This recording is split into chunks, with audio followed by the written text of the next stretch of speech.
आकाशवाणी आमदार निवासामध्ये शिवसेना आमदार संजय गायकवाडांची गुंडगिरी, निकृष्ट जेवण दिल्याचा आरोप करत गायकवाड यांनी कर्मचाऱ्याला फटकावलं। मुख्यमंत्री फडणवीसांनी संजय गायकवाड यांचे कान टोचले, आमदारांनी मारहाण करणं चुकीचं, सभापती अध्यक्षांनी कारवाईचा निर्णय घ्यावा, फडणवीसांच्या सूचना। आमदार निवासातील मारहाण प्रकरणी एकनाथ शिंदेंकडून आमदार संजय गायकवाड यांना समज, कोणालाही मारहाण करणं योग्य नाही, शिंदेंची प्रतिक्रिया।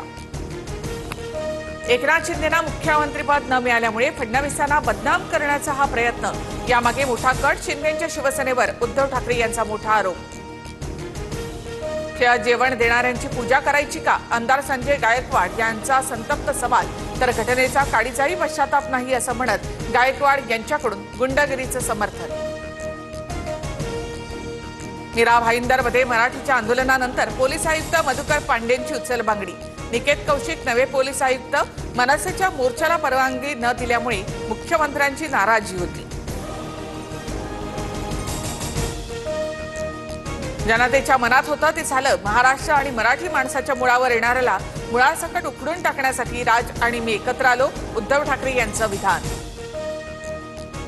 माझी परवानगी घेतल्याशिवाय कुठल्याही प्रकारच्या माध्यमांशी संवाद साधायचा नाही, सोशल मीडियावर व्यक्त व्हायचं नाही, राज ठाकरे यांचे मनसैनिकांना स्पष्ट आदेश।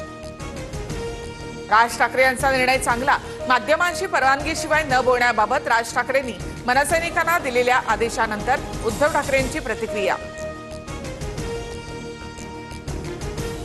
विधानसभेत तुकडेबंदी कायदा रद्द करण्याची घोषणा, 1 गुंठ्यामध्ये शेतजमीन खरेदी विक्री करता येणार, महसूल मंत्री चंद्रशेखर बावनकुळे यांचा ऐतिहासिक निर्णय, लवकरच समिती गठीत करणार।